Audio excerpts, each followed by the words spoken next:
गुरुर्ब्रह्मा गुरुर्विष्णुः गुरुर्देवो महेश्वरः गुरुः साक्षात् परब्रह्म तस्मै श्री गुरवे नमः तस्मै श्री गुरवे नमः.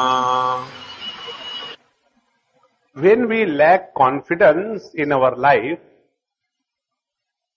two things happen. One thing is, we are unable to assess the situation in the right perspective. And second thing, our assessment leaves always some kind of doubt and confusion. When these two things happen, there is certainly lack of confidence. When we have lack of confidence, we cannot perform anything in our life with commitment.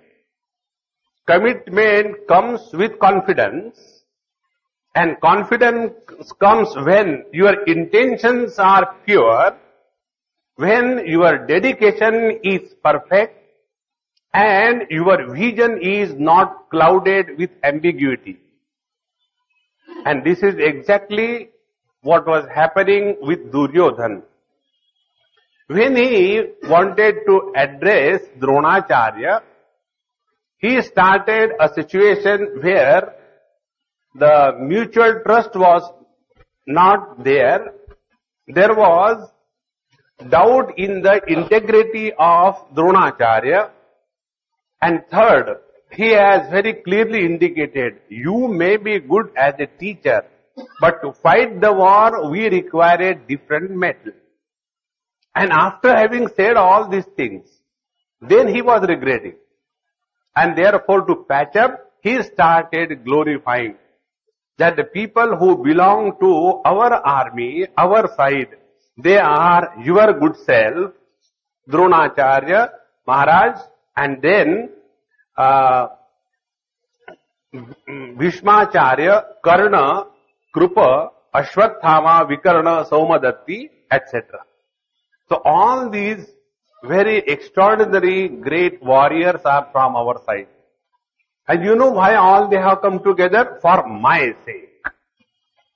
Actually, all the warriors who joined from the Kaurava side were pulled with the magnetic presence of Bhishmacharya and not with the dirty politics of this Duryodhana. And therefore, he says, after having given the comparative assessment of the two armies, now his statement creates absolute ambiguity. He says, aparyaptam tadasmakam balam bhishma bhirakshitam paryaptam tvidametesham balam bhima bhirakshitam ayaneshu cha sarveshu yatha bhagamavastitaha bhishma meva bhirakshantu bhavantaha sarva evai. Now this kind of army strength that we have, he says, asmakam balam bhishma bhirakshitam aparyaptam. The strength that we have, and our army is led by Bhishmacharya, and it is aparyaptam. Now this word aparyaptam is very peculiar. Aparyaptam means invaluable votes. So invaluable means what? Amulya. Amulya means they are useless. One meaning, aparyaptam. Because you vote anybody, you are the sufferer. So your crime is that you have voted. So आपके अमूल्य vote हमको दीजिए और जिंदगी भर दुखी रहिए. So aparyaptam is a word of the similar taste. So our army led by Bhishmacharya is aparyaptam. It is more than enough or it is just enough. Aparyaptam. And paryaptam tvidametesham balam bhima bhirakshitam. And the army led by Bhima, supported by Bhima, controlled and protected by Bhima, the Pandavas' army is paryaptam. It is complete in itself. So about our army, he has created a doubt, and about the army of the Pandavas he was confident. Now see, if we want to take up any cause in our life, there are two possibilities. Either you do it with full heart or you don't do it. Whenever we have done anything in life half-heartedly, what happens? We do not bring out the best in us. And unless we bring out the best in us, we can never succeed in life. Therefore, this is very essential principle for every person, whether young or old, that whatever we do wholeheartedly. Never do anything with a hole in the heart.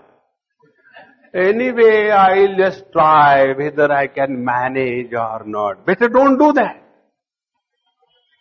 And this is how many youngsters fail in their life because of this. One youngster asked me this question, Swamiji, I am unable to take decisions. And so far, my father was taking decisions about everything, including my marriage. Now imagine, a young man cannot decide which girl he is going to get married. Is he fit to get married? So, now Swamiji, every time some problems come and I am unable to decide.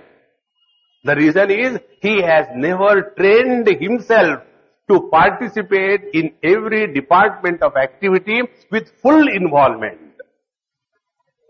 Unless we do that, we can never succeed, we can never have the strength of taking decisions in life. Friends, one of the most important things for every young man is the ability to decide and the capacity to accept the consequences of his own decision. Normally what happens? When these kinds of boys and girls get married, Mummy said, I didn't want to get married, but how can I say no to her? And we get married and then some kind of khat comes, and throughout life we go on blaming that poor mummy or poor daddy. See, I told you, you wanted me to get married, now you suffer. This kind of cowardice is only because they don't have guts to take decisions. Friends, a person who cannot take decisions in life is like a couch potato, good for nothing. Therefore, here, this is a typical case of such a personality, Duryodhan, and he had the assessment. The world is very strong. When you yourself say the world is very strong, you have accepted that you are a weakling. And if you become a weakling, you deserve to be rubbed off from the world. You can't deserve to stay in this world. Therefore, unless we become strong, and the strength is not only physical strength, the strength is the strength of self-confidence. So once we have invoked the strength of self-confidence, no problem ever remains very terrible for us. In a school, the teacher has drawn a line on the blackboard and he told, can somebody come and shorten this line without touching the line? So all these children looking at the board, how can we shorten without touching? Suppose we don't touch, we take a duster and touch them. No, it is not allowed. You are not allowed to touch the line. How to do that?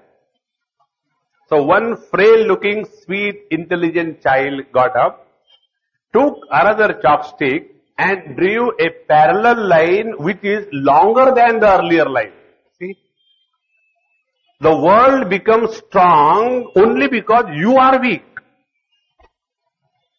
And weaklings have no place in this world. In science we believe in the law of survival of the fittest. Unless we become fit to live perfectly, we have no place in this world. Friends, we must get out of that philosophy of concessions, reservations and backdoor entry. that has destroyed our country as a whole and individuals in general. Therefore, unless we have this confidence, and it can come only when your intentions are pure, you have got full self-confidence, and you are ready to fight any situation on war footings with a cool mind. So, Duryodhana exhibited his frustration, his fear about the defeat in the war in these words. And there he didn't stop. So first of all, he has taken care of insulting and showing the lack of integrity with Dronacharya. Now he takes over to Bhishmacharya. Now he also had doubt about Bhishmacharya. Because in one of the days of the war, he goes to Bhishmacharya and says, I am observing you are avoiding to kill the Pandavas, and therefore I doubt your integrity. And that day Bhishmacharya takes a vow that one Pandava will be killed today. So this kind of person with whom you have to work, if that person doesn't have confidence and respect for your words in that life is worth rejecting. Therefore, when all the army chiefs were around, to them, this Duryodhana says, Bhishmameva bhirakshantu bhavantaha sarva evai. Bhavantaha, you all great warriors, we all have to protect our Bhishmacharya. The Bhishmacharya was the strength because of whom the army of Kauravas was having life. And to that Bhishmacharya, O great warriors, kindly protect him because he has become old enough. Imagine. Now when this kind of words are uttered about any respected man, what happens? His morale becomes totally down. It is something like, we tell a very strong, hefty person, I want to see that you are properly protected from the gundas of this world. And who is that man? He is a super gunda of the world. Do you think that he will respect these words? No. And when this kind of words were said, that, O great warriors, kindly protect Bhishmacharya, I personally feel, I don't know to what extent is right or wrong, probably this Duryodhana was telling, kindly protect Bhishmacharya from all sides, else he may run and join on the Pandava side and fire us. Duryodhana had that capacity to doubt and suspect anybody in the world. So Bhishma meva virakshantu bhavantaha sarva evaihi. Now when this was said, Dronacharya ji was insulted, Bhishmacharya ji was doubted. When you have to work with a person who has these two qualities, doubting your every move, it is better you leave that place. Never work in a situation, in a place where your integrity is doubted. When there is no mutual trust, there cannot be peace, there cannot be understanding, there cannot be acceptance wholeheartedly. So, to come out of that situation, Dronacharya kept quiet because Bhishmacharya was elder than him. Then Bhishmacharya took the reins of the situation in his hand and he took his conch and blew. So, tasya sanjayanam harsham kuru vruddha pitamaha simhanado vinadyochaihi shankam dadmau pratapavan. So, he took the conch and blew the conch, and thereby, for all historical purposes, it is the Kauravas who have attacked the Pandavas. Who started the war? It was not a toss. It was a direct attack by the Kauravas on the Pandavas. Therefore, whatever Pandavas has done in this whole war, it was only for the self-protection. Because the war was initiated by the Kauravas, and the reason was the foolish handling of the situation by Duryodhana on the day of the war. Therefore, if we want to be head of any institution, if we want to lead any organization, it is very essential that the top man has to be absolutely perfect in his character, have full dispassion, have complete control over the situation, and a cool mind.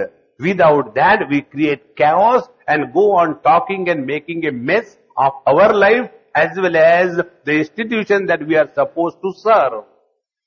So, Bhishmacharya took his conch and blew, as a result of which there was a tremendous sound everywhere. Tata shankascha bherescha padavanaka go mukhaha sasaivabhyanyanta sa shabdastumulo bhavat. So all the other instruments were also together played, and thus the war was declared by the Kauravas. Now, this is one part of the story of human mind. Now in this story, we have seen two main characters and their interaction with the world. First character was Dhritarashtra and second character was Duryodhana. Dhritarashtra was holding on to the chair and Duryodhana was holding on to success and activity. When we hold on to the matter, we are under the influence of the lowest kind of human existence. Such people can have no values in life. Many places, when Dhritarashtra was advised by Vidurji, then by Sanjay, then by so many people, he again and again said the same thing. All what you are advising me is right. I accept it, but I cannot practice it. What is the use of that knowledge? Swamiji, when we are listening to your talk, it is so wonderful, we understand very well. But the moment we go and put on the slippers, everything changes. What should we do? Stop wearing chappals. A simple technique. How can we say this? This happens under one condition. When knowledge is not converted into conviction. Knowledge gets converted into conviction by interacting with that knowledge in a creative manner. Take an understanding example. A child is born and we name the child.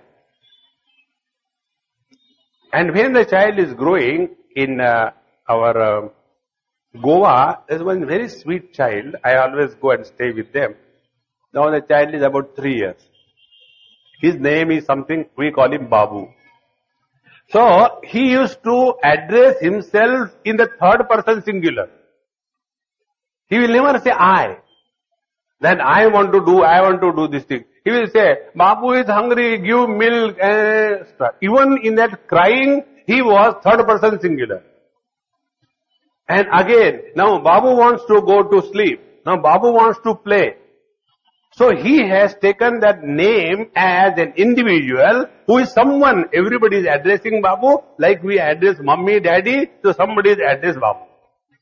And as he started growing, then he come to know who is Babu. Then he says, I am Babu. So that name is interacted with that child. Now when the person starts growing with the name, slowly, we become extremely successful in our life. Yet, we are the absolute failure because we don't want to leave the name. See? There are 16 aspects of human existence. Shodasha Kala Purushaha. And in that, the 16th aspect is the name. We are ready to give up everything associated with our personality. But when it comes to name, that we don't want to leave. Highest bondage. Therefore, we know our body is not going to remain. Our wealth is not going to remain. Our children are not going to remain. We are going to be eradicated from this world. Then what do? I want my name to be there. And that name is known only by the person who had this name. All others have no meaning to that name. You go to any Tirtha Kshetra, Ganga Ji ka kinara. And there, along the Ganges bank, they have nice ghat constructed so people can go and take bath. Or some kind of, temple where there are thousands of steps. So each step is donated by somebody. Now that somebody's name is there. Now that somebody's name other than the stone or the man, nobody knows. But we have that vanity. We have that imagination that I am still alive in this world. See. Now this kind of conversion of knowledge by proper interaction creates conviction. And thereafter we all live for the sake of that conviction. Friends, every one of us lives our own conviction. I am convinced that I am a man. Somebody is convinced that she is a woman. And as a result, when we talk, we start talking that language without our knowledge. If I am a woman, I will not say, "Main gaya tha," unless I am a South Indian. South Indians say that. So, "Main gaya tha," "Main gayi thi," this kind of gender difference in our expression comes only because this conviction that I am a man or a woman. Friends, in the same manner, this knowledge that we have in our Bhagavad Gita, it has to be interacted in a positive and a creative manner. Then alone this knowledge will become your own. See, if you have money in your pocket, I cannot become rich by that. If the knowledge of Bhagavad Gita is in my head, you cannot is with that. Very clear. Then what I have to do? I have to do something so that the money from your pocket comes to my pocket. And you have to do something by which my knowledge goes to your head. My technique and my problem is very simple. Your problem is your problem. How do we solve that? Therefore, when we get the knowledge, interact with a creative, positive attitude. Then alone it will become conviction. The moment it becomes your conviction, you will never have this complaint. When we are listening in the Satsang, everything is fine, we understand. But when the situation in life comes, then we are a total failure. Then we have never learned anything in our life. So two things up to this point. First point, if we are too much attached to the stones and the bricks of this world, we cannot grow. Throughout life, only that one topic. The other day, I went somewhere, places I will not tell you. And one Mahatma Ji told me, "Swamiji, why don't you come to our ashram?" I said, look here, it is not possible. I am having terrible schedule. So it's just not possible for me to go anywhere other than the schedule. There also I am so tight. No, come for 5 minutes. I said, look here, Prabhu, I have seen you, I have talked to you, we are together. We have been having satsang together, we are dining together. Now what more you want? Ashram means what? Stones and bricks, what else? So I am not going to come and touch and talk to the wall. Wally, you are so sweetie. No. See how important it is. We get so much involved with the houses, the structures. That is not the meaning of life. Let us come out of that. Otherwise, throughout life, what all has happened on Mahabharata war is nothing but only for that particular chair, only for the dead matter. Friends, when the conscious principle lives for the dead matter, it has already become dead. Let us grow in our life and not carry the load of mere dead matter. So, Dhritarashtra, this character we have seen. Now such people who are interested in that, they want to adopt anything so that they get more and more wealth. The extortion things that go on in the whole world, it is based on these kind of people and their too much of attachment to the wealth. Now second kind of people, they don't care for anybody as regards their comforts are concerned. They have some project to be attained. Then they utilize every person in this world only to attain their goal, even at the cost of those people's lives. Very important. I'll give an example to make this point. If I am preoccupied with the marriage of my 9th daughter, 8 daughters somehow went, and this nakshatra is not going. Now, there is only one project in my head. Get this girl married. So, wherever I will go, whichever place I will go, whatever topics are being discussed, again and again, I will come back to the same topic. Acha, wo to sab theek ho gaya, Gupta ji, do you know any boy? He cannot leave that. Therefore, be very attentive.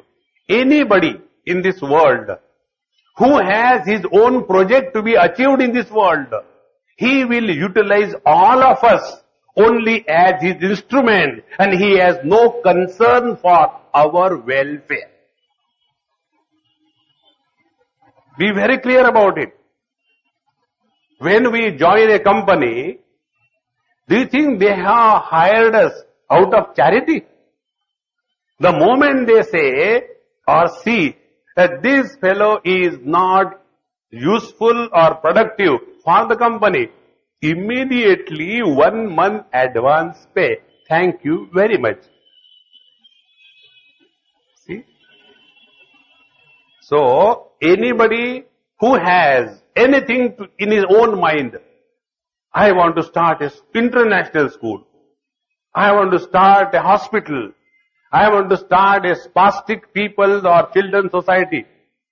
Once I have taken that project in my hand, I will go to everybody and see that how your purse is touched through the emotional corruption.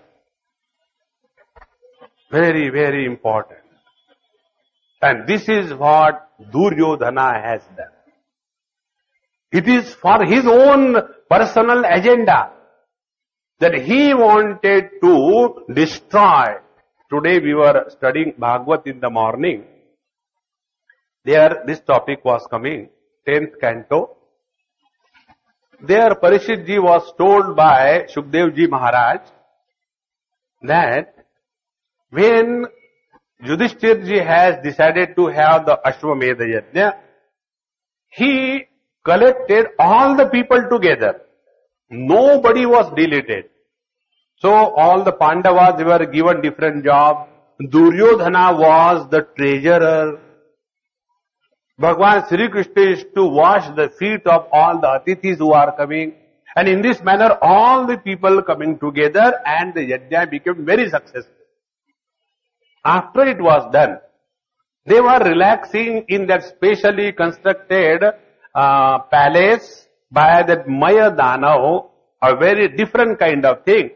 And when Duryodhan etc. they come to that place, they mistake the land for the water and the water has the land, and Duryodhana falls. And then he becomes angry and wants to take the revenge. So that time Parishit ji asked, What is the reason Duryodhana had such a bitter feeling towards the Pandavas? What is the reason? That time Sukhdevji Maharaj said something very wonderful. He said, he was by nature jealous about the progress of enemy. He never accepted somebody can live happily in this world. It is I and I alone. And second thing, he had very bad intentions towards Draupadi. And therefore, this became only an excuse. And the excuse was, I am insulted. Okay, I will teach you a lesson. So the whole war of Mahabharata was a personal agenda for Duryodhana. Now when such a person starts accumulating the people around, do you think he is doing it for the welfare of the society? It can never be. It is only to fulfill when I have decided, I have constructed the school and college. Friends, construction of the buildings is very easy. Maintenance is terribly difficult. And institutions are not made out of stones and bricks. You know, the greatness of our Prempuri ashram is this.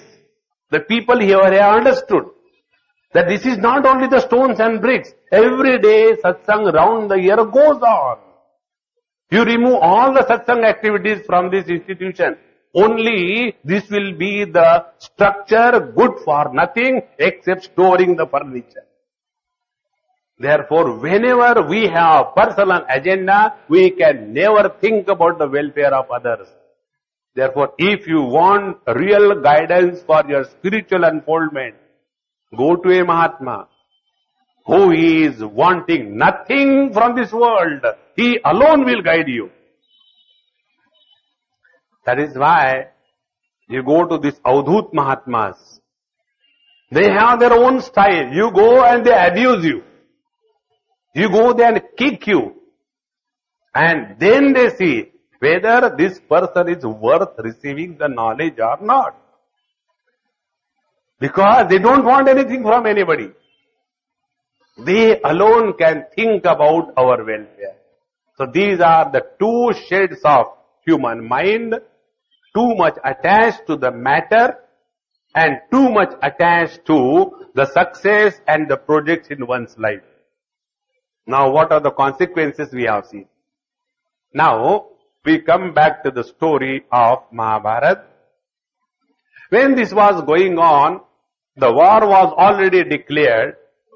Then tatas shankhascha bhedyascha panavanaka gomukhaha sahasayivabhyannanta sashabdastu mulo bhavad tatas shvetair hayai yukte mahati sendane stito madhava pandavaschaiva divyau shankau pradadmatu panchajanyam rushikesho devadattam dhananjayaha paundram dadnau mahashankam bhimakarma vrukodaraha ananta vijayam raja kunti putro yudhishthiraha nakulaha sahadevascha sughosha manipushpakau. Now, Sanjay ji is narrating to Dhritarashtra. He says, when thus the war was declared by the conch blowing of Dronacharya, Bhagwan Sri Krishna and Arjuna came on the battlefield in the most wonderful, beautiful chariot, yoked with 4 white horses. And thereafter, Bhagwan himself took the conch and blew his conch, and then all the Pandavas joined and thus accepted the challenge of war. Now see, this is a very important thing. When Sanjay was narrating the details to Dhritarashtra, you will see throughout he had a bias in favor of the Pandavas. When telling about the details of his army, etc., he has finished just like that. But when it came to telling about the Pandavas, Bhagwan Krishna, then he came in the most wonderful, beautiful chariot yoked by a white 4 horses. See how many details are given. And then which was the name of the cell phone company which was used by everybody. See how details. So Panchajanyam Rishikesha, Bhagwan Krishna took the Panchajanya Shankha, and then Devadatta was taken by the Arjuna. Then Poundram the no Mahashankam, Poundra was the Shankha that couched by the Bhima. Then Kunti Putra Yudhishthira took the Ananta Vijay, Nakula Sahadeva. They took the two couches respectively, Sughosha and Manipushpaka. And in this manner, all other great warriors such as Kashya, Parameshwasaha, Shikandicha, Maharataha, Drushtajinmo Miratascha, Satyakischa Parajitaha, Drupado Draupadeyascha, Sarvashaha Prithivipate, Saubhadrascha Mahabahu, Shankhan Dadhu Prutak Prutak. And when thus all these warriors from the Pandavas side, they have accepted the challenge, then Saghosho Dhatrashtanam Hridayani Vyadarayat. Now here is a very clear hint given by Sanjay on the 10th day to Dhritarashtra. Now also is an opportunity, stop this war. Don't go ahead. Enough is enough. But the Kauravas were in such a situation that they have no choice left because of their own doings.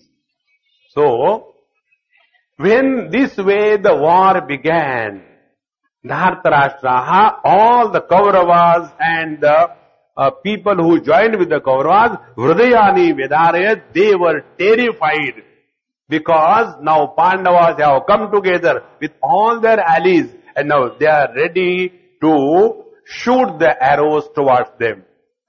So, atha vyavasthitan drishtva Dhritarashtra'n kapidvajaha pravrutte shastra sampate dhanuruddhyamya pandavaha rishikesham tada vakyam idamaha mahipate.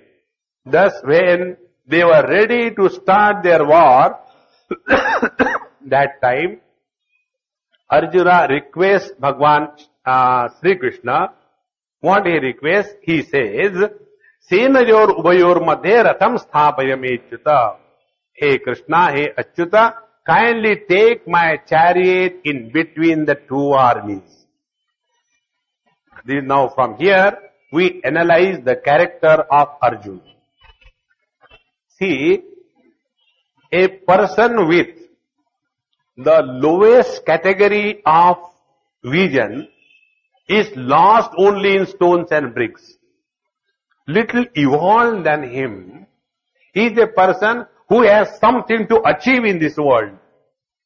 And still evolved than second type of person is a person who wants attainment not in the outer world alone, but he wants to grow within.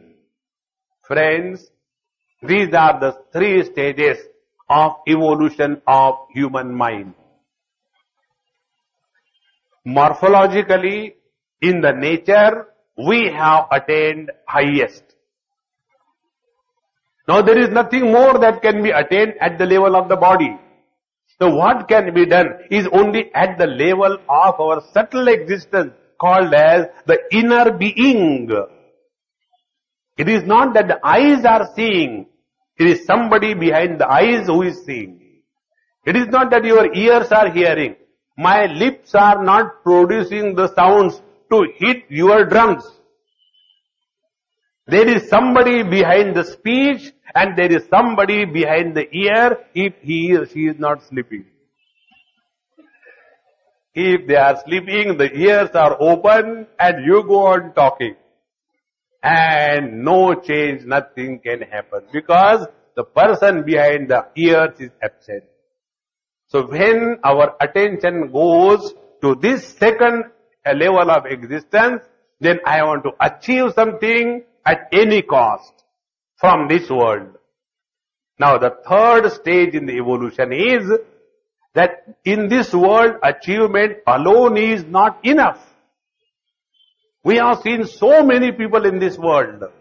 Those who are intelligent, cool, wise, they learn from the experience of others. Those who are fools of the first order, they don't learn even from their own experiences. See? The wise people learn not only from their experiences, but from the experiences of others. Such people are of the third and higher category to which Arjuna belongs.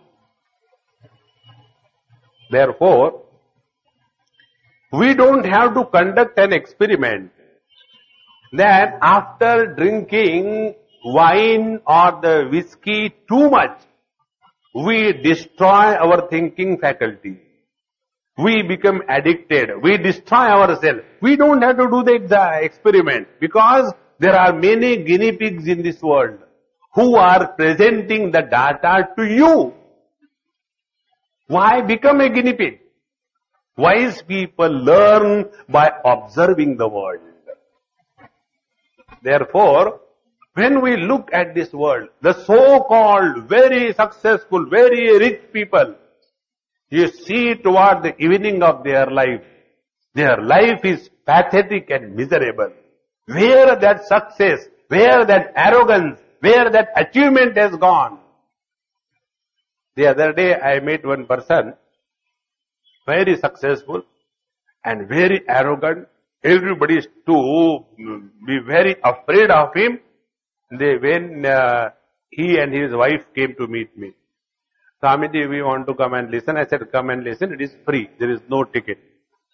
So he came, she came, and he was being carried by her like a pet, holding the hand and walking like this. And he sat, and then afterwards his wife told me, both of them old, 70, 65, not out. And then she said, Swamiji, I feel so bad. He was a tyranny in the house. When we see him like this, we feel so bad. So what we do? We feel bad and continue to be the same wretched. We have not learned anything from this world. If we can learn from the experiences of others, there is no better laboratory than your own heart. You don't have to go in the outer world. This was the third and the best quality of the three kinds of human beings. Now this Arjuna, when he told Bhagavan Sri Krishna, Senayor Ubayor Madhye Ratham Sthapayame Achyuta, hey Achyuta, kindly take the chariot in between the two armies. If you want to assess any situation, what is required? You have to take a position of absolute witness. It is something like this. Suppose you want to see the person as he is. What should be the angle that we should take? We should take the angle at the eye level. Like this camera is fitted at the eye level. If the camera is fitted up there, like Hindi cinema they show, or up there, upar se, and then I am talking, how funny it will look. Swamiji, now also it looks funny. Who cares? Or suppose the camera is put from below, and I am talking like this. So the correct assessment of the situation when you take the right position in your life. And what is the right position? This right position all of us know, and yet we don't know. When something bad happens in somebody's house, we go there. Suppose somebody has died and your friend is there, so you go and visit. After going and visiting, what do we talk? All the wisdom, all the philosophy, perfect. Isn't it? Look here, these things happen. Now, don't get carried away by this death, because now you had to take care of the people who are alive, and you are the only important person, and in whose family people have not died, and you are also going to die. Isn't it? So when the problem is in somebody else's court, we are all wise. But when the same problem comes in our life, we become otherwise. The reason is, in other people's problem, we observe from a position wherein we are not influenced by the problem. Friends, if you want to assess the situation in your life, take a position wherein you are not under the influence of the problem of your life. If you are already frustrated, अब तो मरना ही ठीक है. Such people don't die also. मरना ही ठीक है. What happened? I never expected she will tell me no. What did she say? She said, I love you, but not as a would-be husband. I like you as my pet. I never expected this thing. Now what will I do? Now to such a person, wisdom cannot be given. Then what is to be given to him? Give him bangles. He'll be happy. Therefore, friends, here is the third character of Arjuna which we have to understand. Now what he says, take the chariot in such a position that I am able to assess the situation perfectly. However, any successful man in this world has this shortcoming. And what is that shortcoming? It is very easy to digest failures in your life once in a while. But a perpetual success creates a state of arrogance, and thereafter we start taking things for granted. And whenever we have started taking things for granted, our inner integration of personality is doubtful. And this is what Arjuna says. Out of that arrogance he says, Yavadetan niriksheham yodhu kaman avastitan kairmaya sahayodhavyam asmin rana samudyame. Can think of fighting with me. Imagine that kind of arrogance, because Arjuna has never lost any cricket match. Whenever he was from that side, he has to win. And therefore, he was having that arrogance. Who dares fight with me? Friends, in this world, शेर को सवा शेर मिलता ही है. There is nobody who is supreme in this world. And Arjuna had this arrogance. Friends, to be successful is good. To be good is good. But to be goody-goody is very bad. It is said, Ati vinayat dhurta lakshanam. Those people who are too modest, too goody-goody. Swamiji, I want to come and study Vedanta with you. I said, what you have achieved in your life? Swamiji, I don't smoke, I don't drink, I don't run here and there. I take sprouted grams. This is what I am. What I should do? I said, you should go and join a sanatorium for your whole life. This is not achievement. Many a times we have this funny notion that if my clothes are simple, if I eat very simple food, I am a great. Without spices and without the mirchi masala, eating food is good. Then buffaloes are better than us. They don't eat all that thing. They eat directly grass. Total naturopathy. Isn't it? Imagine. This goodiness is not really meaningful in our life. You know what happens? When we have anything good in us, we take our good qualities and then take the bad qualities of others and start condemning the world. That goodness which has the arrogance of condemning other people, it is an addiction to goodness. It is better to be bad in this condition. So here Arjuna has this arrogance. Who dares fight with me? Let me check them. Because yochyamanana veksheham ya etitra samagataha dhartarashtrasya durbuddhehe priyachigirshavaha. Now he is comparing all those people who have come, who are inspired by the bad designs of the terrible Dhritarashtra's children.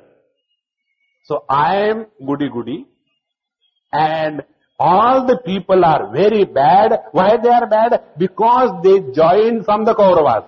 Look here. Whenever there is a horse trading in politics, you know that, no? Why there is a horse trading in politics? So that the government should be unstable. And in that stables there are no horses. So, when somebody is in other party, he is very bad. And then he leaves that party and comes to my party. Overnight he becomes good.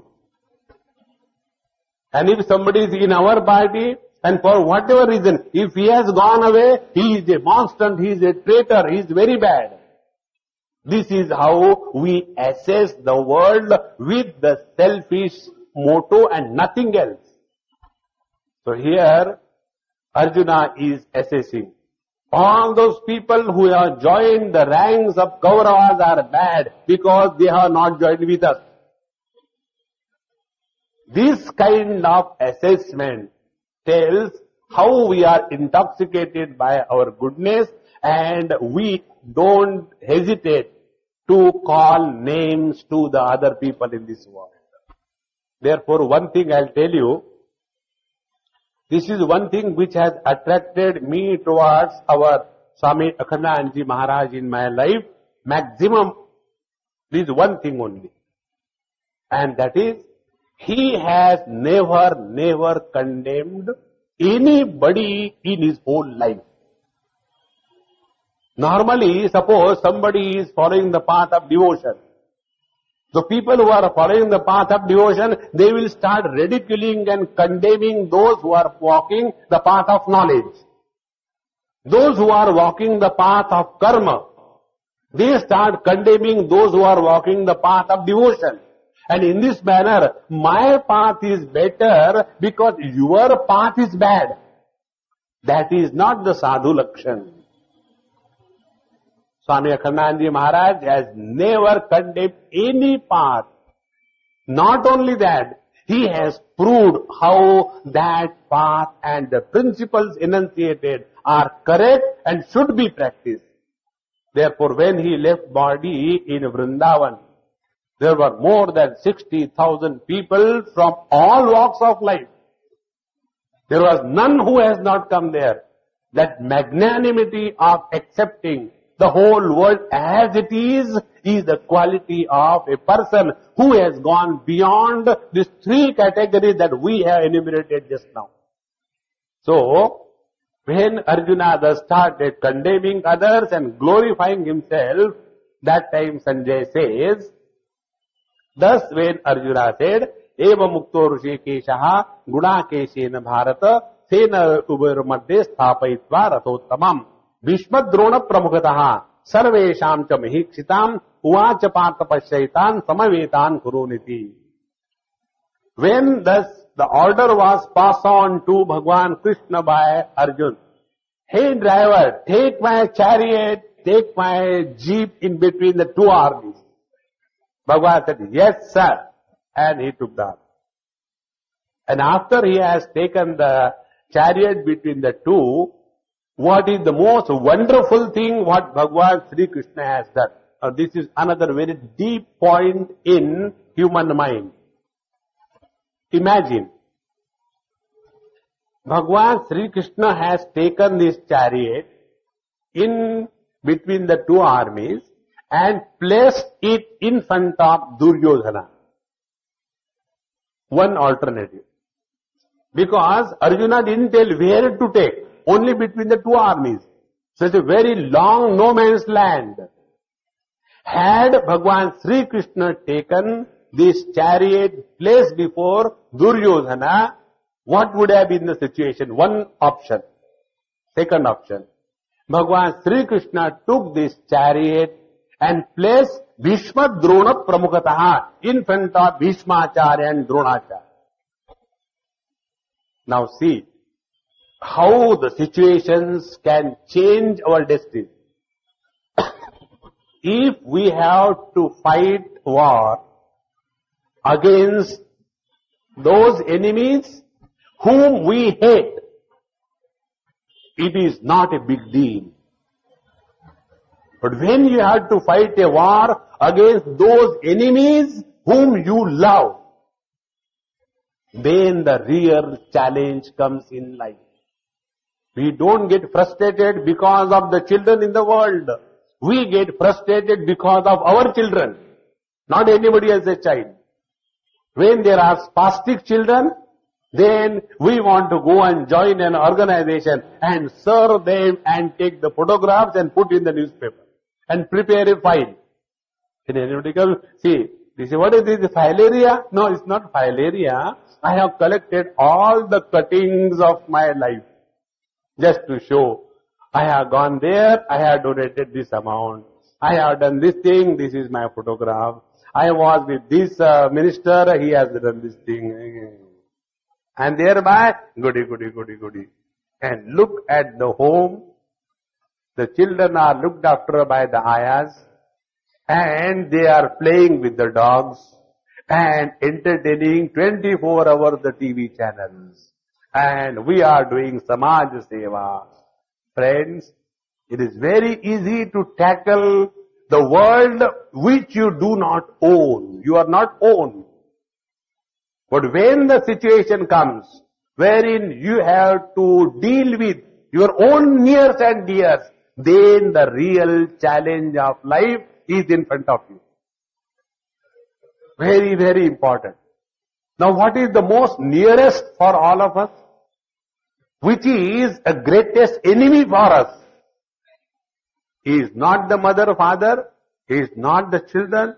He is not the in-laws and outlaws. He is not the wife or the husband. The real challenge is when you have to fight with your own mind. Therefore, to conquer the world is not a big deal.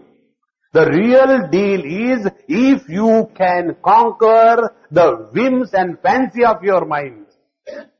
That is why it is very easy. The other day I was seeing this, various kinds of this Discovery Channel, etc. And my observation about all these channels, you will see all this daring photography, etc. is done exclusively by the white people. Observe again. There is not a black in that. There is no Asian. There is nobody other than the whites. And whites could be from any community, whether they are Europeans, Australians or Americans or Germans. Doesn't make any difference. But they are the only people. Now, as regards daring is concerned, in the outer world, they are number one. But when they have to deal with the situation in the inner world, they are a total failure. Loneliness, frustration, divorces, then the rate of suicide is so high because they have not ever tackled the inner instrument with which we come in contact with the world. And this is the real problem for all the humanity.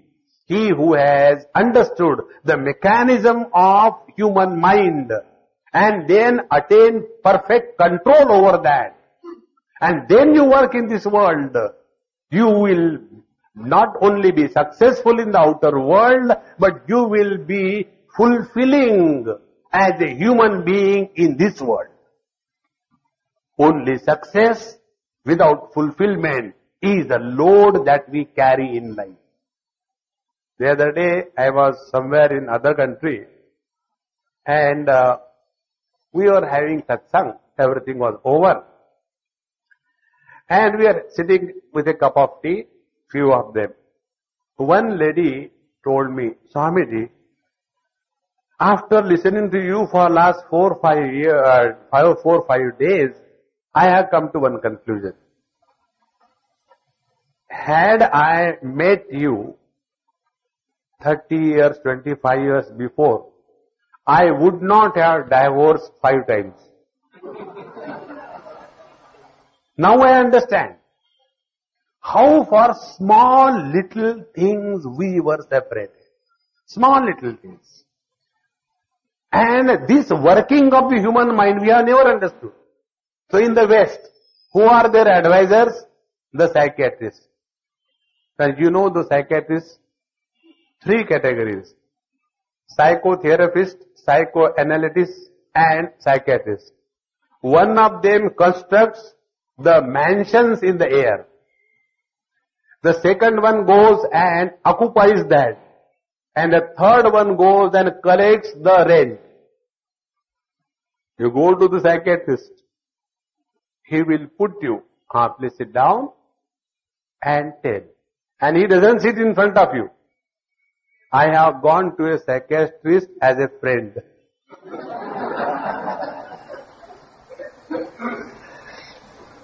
And I said, hey, I want to know, what do you people do? He said, okay, Swamiji, come, but sit inside. Now that patient came. Hello, how are you?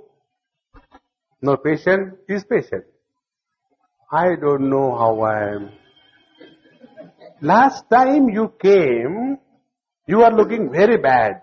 But this time I am observing something good in you.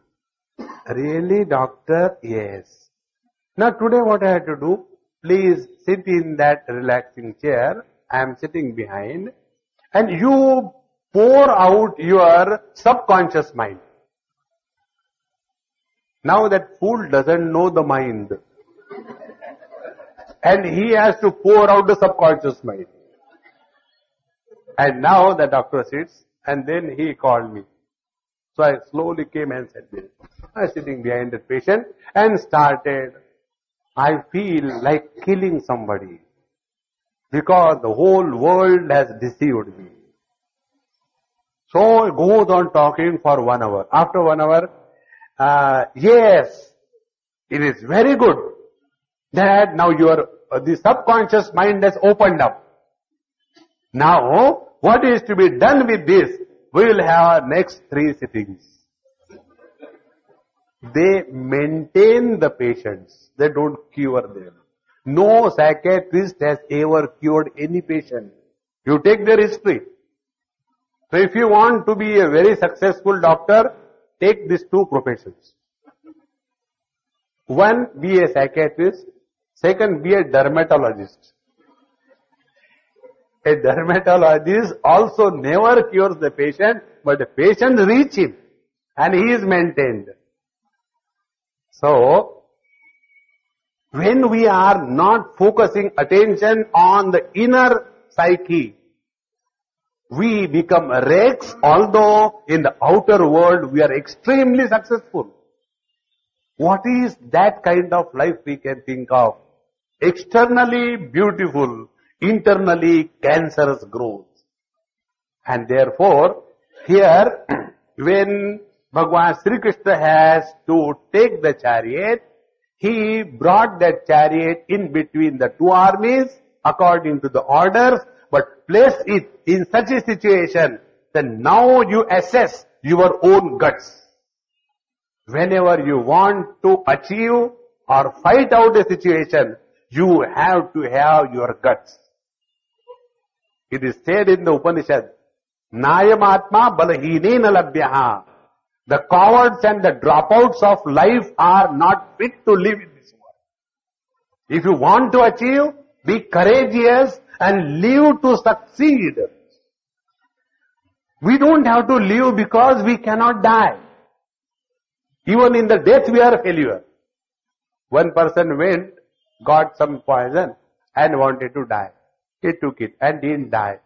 So he complained to the consumer court. And after complaining to the consumer court, he got some $1 million from that court. Because there was adulteration in the poison. See, if we really want to achieve success in life, we have to be very strong, and the strength is always from within. Physical strength can never be with you all the time. You will be ha hoo hoo, and suddenly a stroke comes, and then your hand starts hanging. You have a desire, but you have no strength. Therefore, what strength can really help us in our life is the inner strength. And inner strength is invoked when you don't lose your cool, when you don't lose your faculty of discrimination in the event when you have to deal with the nears and dears in your life. To deal with the near and dear, you require inner strength. Many places, this is one of the biggest problems. I told in my Hindi lectures, I repeat that very important example. Somebody's house I went for food, and while we were taking food, that lady complained about the husband. Normal situation. And in that complaint she says, Swamiji, he has spoiled and destroyed our son. You tell him to do something. I said, all right. Let me finish food. So I finished food. Because that is priority number one. Why take risk? So I finished my food. And we were sitting. I said, Mahatma Ji, there was complaint against you. So tell something. He said, Swamiji, come. He took me in his bedroom. And opened one big store well, big almirah. And he says, Swamiji, I trust you, therefore I am showing you. I said, all right. He opened it and showed. The whole almirah was full of 100 rupees notes.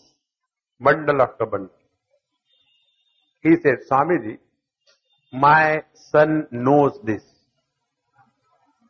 He comes and asks, Dad, I want 5,000. So I gave him 5,000. Again he comes after 7, 8 hours, 6 hours by afternoon, evening. Dad, I want 10,000. And if I say no, he says, Dad, what number you told me about the income tax fellow, I forgot. Now that his own son is blackmailing the father, how will you tackle this situation? Swamiji, thank God, we don't have that kind of money. Friends, to handle the situation in the outer world is very easy. When you have to handle your own life, there nobody will come to your help. Therefore, one of the most essential ingredients of a successful personality is the ability to assess and take the decisions in your life, as well as be responsible for all the consequences of your decisions. Then alone you are a man, oblique woman. Otherwise, ammas will bang me. See? So, when this situation was created by the Lord, and after having brought this chariot between Bhishmacharya and Dronacharya. Now, who were these two people? These two people were the most important persons in the life of Arjuna. Bhishmacharya was always staying alone in his room. Nobody was ever allowed to enter in his room, except Arjuna. Arjuna had the unique privilege to enter the room of Bhishmacharya and sit on his bed. Bhishmacharya was a very strict personality. Now to that Bhishmacharya, who has been someone very special to him, to that Bhishmacharya, now Arjuna has to kill in the war. Now see the challenge. The challenge before us is whether I should get up at 6:30 or 6:45. What a big challenge. Our challenges are even third class. Channel is no standard.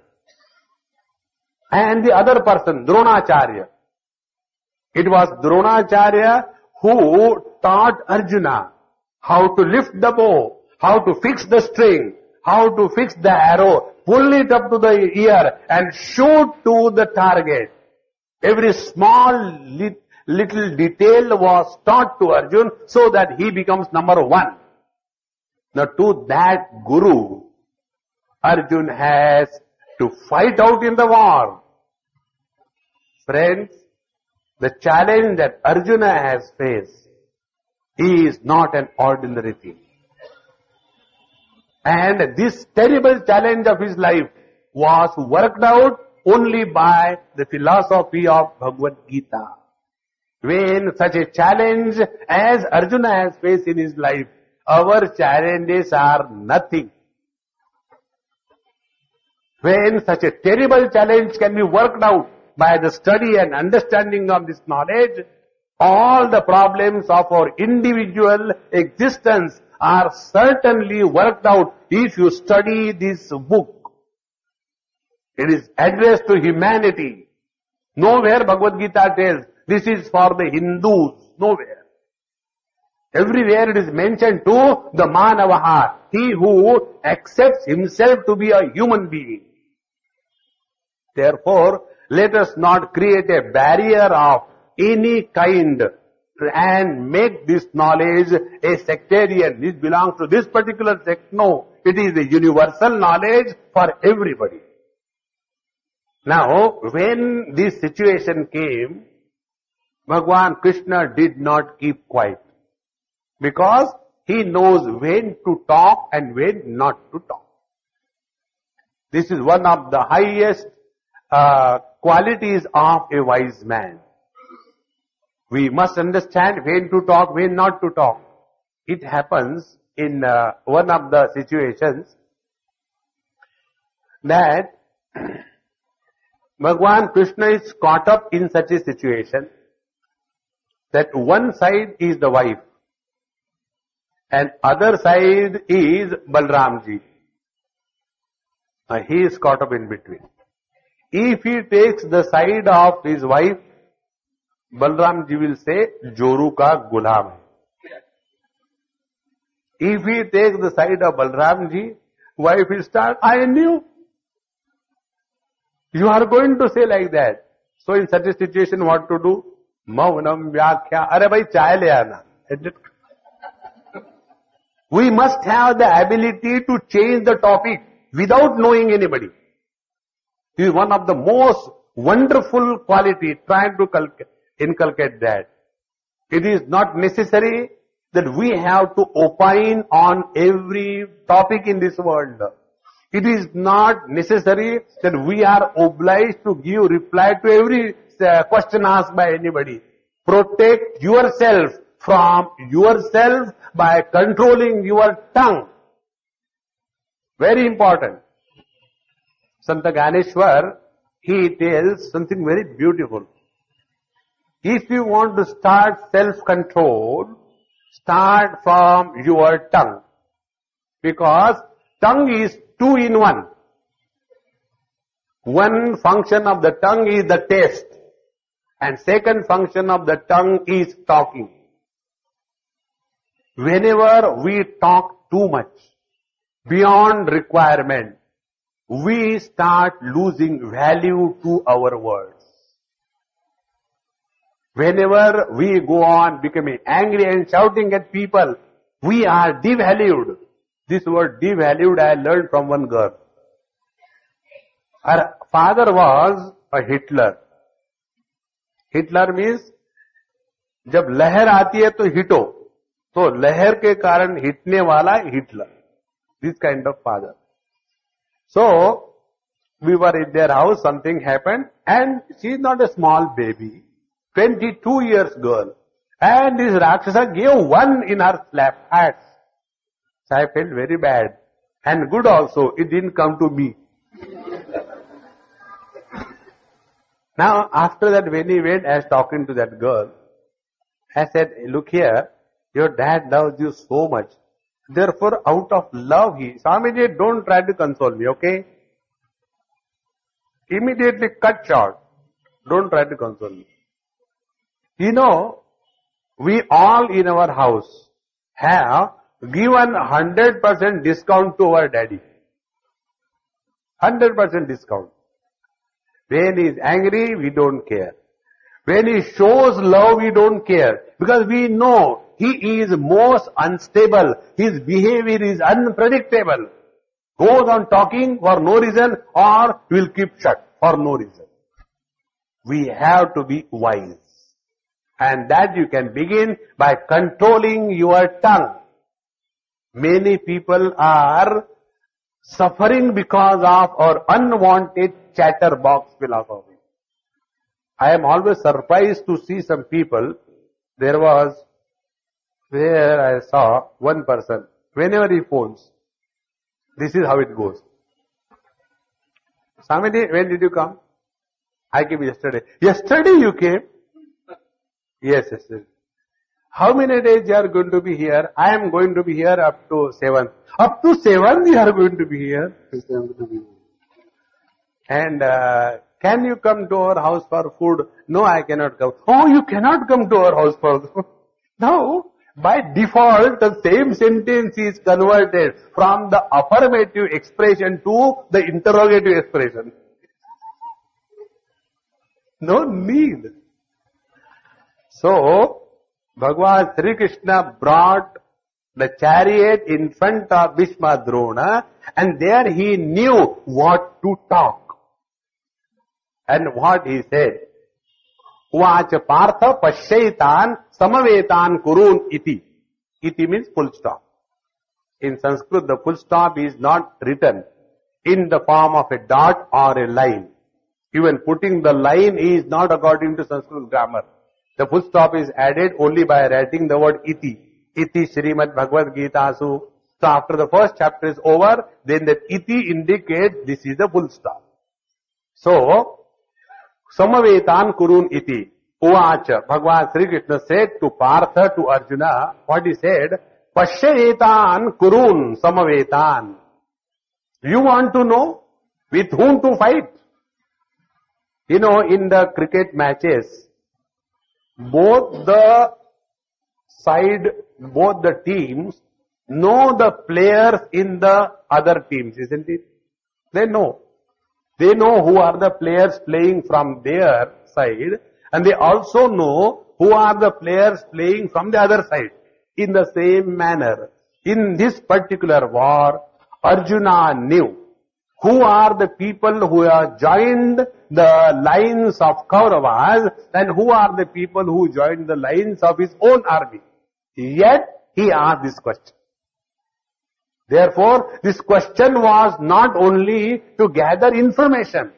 His question was the arrogance that he had. Who can dare fight with me? Let me see them. Meaning, when I see them, they will be totally shattered and I am the so successful warrior. Therefore, Bhagavan says, you want to see with whom you have to fight?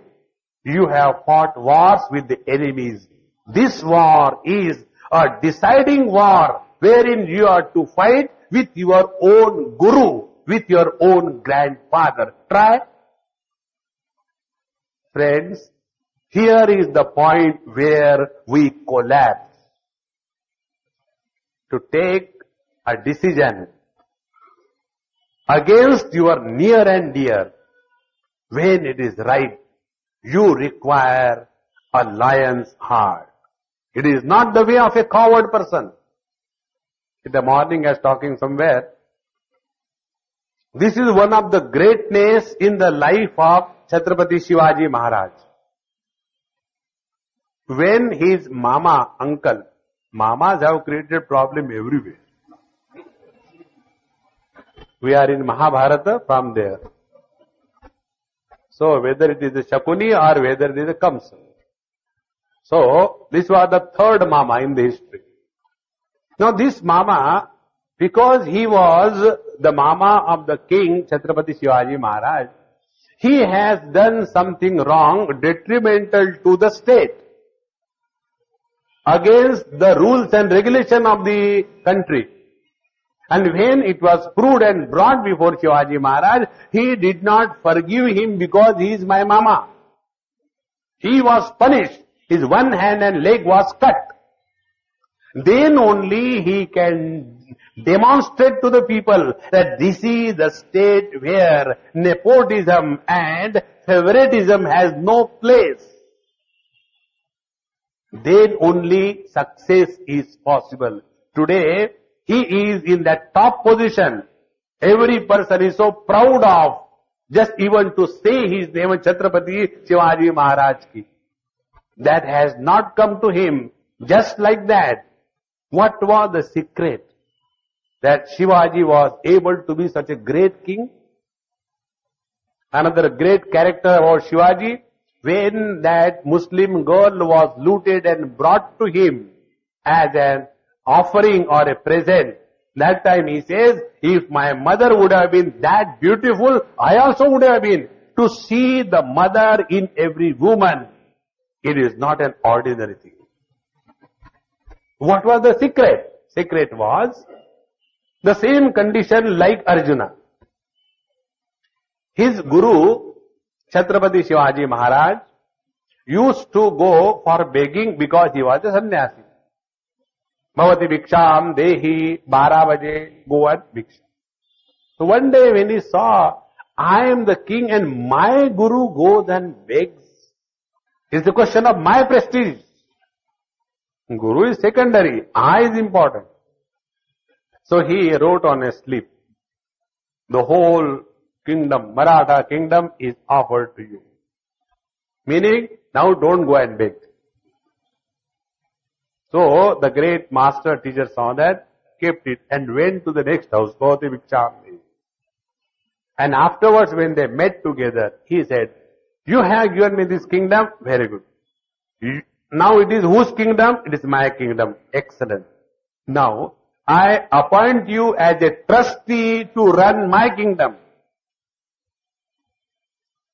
The philosophy of trusteeship was demonstrated by the great Shivaji, and therefore he was so great. The wealth of the state, the welfare of the state is of prime importance, not the selfishness. And therefore, friends, if we have to fight in this world, learn to fight and win over your own mind, your own weaknesses.